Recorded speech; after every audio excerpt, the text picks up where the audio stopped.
네, 이번 주 후반 굵직한 이벤트들을 보내고 나면 또 다음 주 13일과 14일은 미국의 FOMC 회의가 예정이 돼 있습니다. 미국의 금리 인상 기정사실화되어 있는 상황에서 또 우리 금통위에서는 어떤 결정이 내려질지 주목되고 있는 상황인데요. 향후 전망에 대해서 자세하게 짚어보도록 하겠습니다. NH투자증권 채권전략팀 박종현 팀장 자리해 주셨습니다. 안녕하세요. 네, 안녕하세요. 네, 다음 주면 미국의 금리 인상 드디어 좀 결정이 될 것 같습니다. 네. 어떻게 전망하고 계세요? 네, 일단은 뭐 앞서서 얘기했던 것처럼 대부분 다음 주에 추가적인 금리 인상을 지금 보고 있고요. 작년 12월에 금리 인상하고 꼬박 1년 만에 두 번째 금리 인상을 단행할 걸로 생각이 됩니다. 다만 뭐 초등학생도 대부분 알 정도로 전망은 이미 시장에 반영돼 있고요. 네. 지금 이제 시장의 관심은 내년 또 내후년에 이 미국의 금리 인상 속도가 얼마나 빨라질 거냐 이 부분에 있는 것 같아요. 특히나 최근에 트럼프가 당선된 이후에 이른바 트럼플레이션이라고 불릴 정도로 이 향후의 인플레이션 기대심이 높아지고 있기 때문에 연준 입장에서는 기존보다는 금리 인상 속도가 조금 빨라질 가능성이 생긴 것 같고요.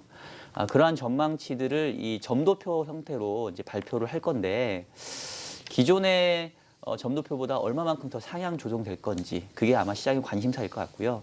저희들 보기에는 일단은 기존보다는 한 번 정도의 인상 횟수 정도로 좀 상향 조정될 가능성이 높지 않느냐 일단 이렇게 좀 전망을 해보고 있습니다.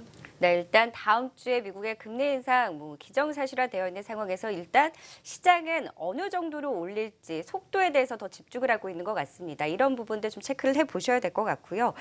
다음 주 우리 시장도 금통위를 열잖아요. 아무래도 미국의 금리 인상 관련해서 우리 시장은 좀 쉽게 결정을 내리지 못할 수도 있다라는 평가들도 나오고 있는데 네. 좀 방향성에 대해서는 어떻게 전망하고 계세요?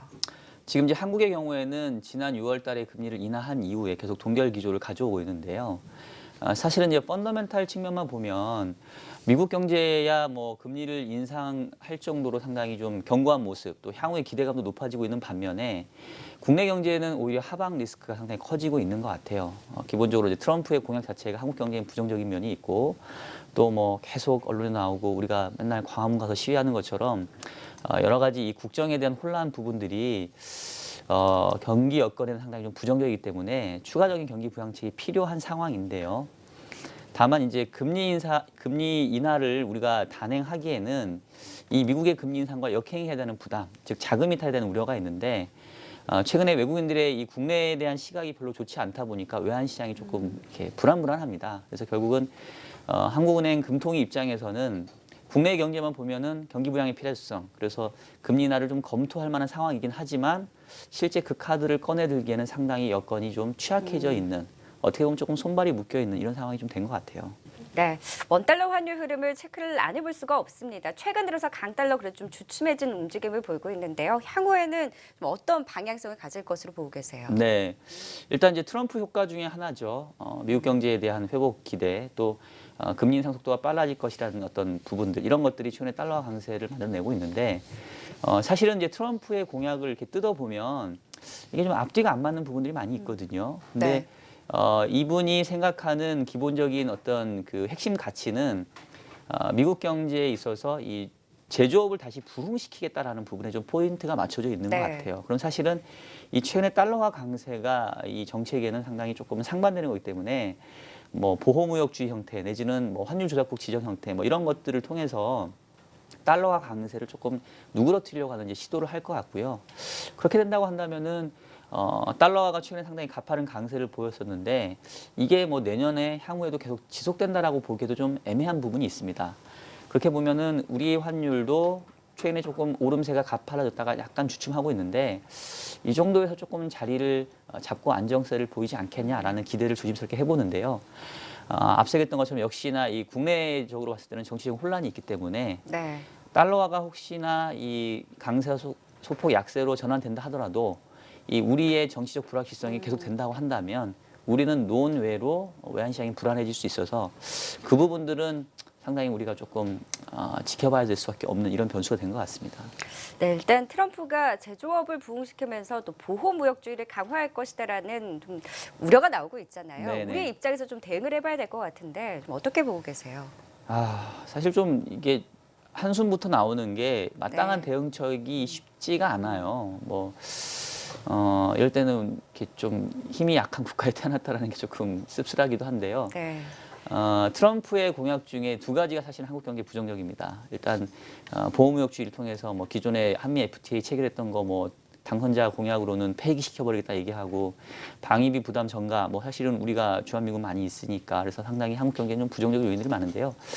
다만 이제 이런 것들은 조금 실제화되기에는 조금은 이렇게 뭐랄까 미국조차도 특히 트럼프도 당선 전과 당선 이후에는 좀 달라질 수 있기 때문에 이제 그런 것들이 생각보다는 좀 누그러질 수 있는 부분들 우리가 기대를 해봐야 되겠고요. 네. 우리가 할 수 있는 거는 결국은 이제 유동성 관리입니다. 최근에 이 미국 금리의 상승세와 맞물려서 우리 금리도 상당히 많이 올라왔는데 우리 금리가 올라온 부분들은 사실 국내 펀더멘탈과는 상당히 좀 어울리지 않아요. 특히 단기 쪽 금리가 많이 올라왔는데요. 정부 당국이 적극적인 유동성 관리를 해줄 필요가 있다라고 봅니다. 그래서 실제로 한국은행 같은 경우에는 이제 자금 흡수를 조금 자제하고 있고 정부는 국채 발행 규모를 줄였고 최근에 이제 금융감독원은 이 채권 안정 펀드라고 해서 네. 과거에 금융위기 직후에 그 회사채 시장의 경색을 막기 위해 그 도입됐던 이제 이런 것들까지 검토를 하고 있는데요. 뭐 시장에서는 그렇게까지 할 필요가 있냐라는 어떤 반론도 있지만 미연의 어떤 심리가 악화되는 것을 막는 측면에서는 네. 저는 지금 상황에서는 정부가 과도하게 보인다 할지라도 단기 유동성에 있어서는 적극적인 어떤 안정 의지를 보여주는 게 우리가 네. 할 수 있는 최선이라고 생각을 합니다. 짧게 채권 투자 전략도 살펴볼까요?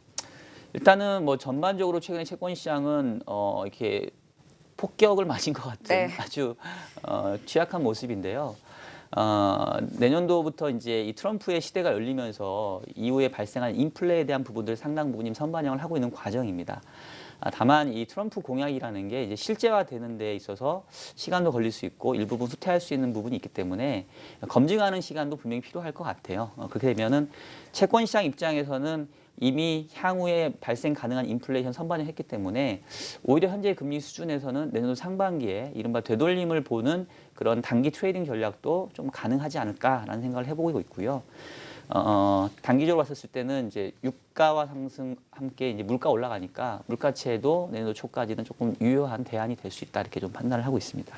네, 또 시장 전략까지 세워봤습니다. 지금까지 NH투자증권 채권 전략 박종현 팀장이었습니다. 오늘 말씀 고맙습니다. 네, 고맙습니다.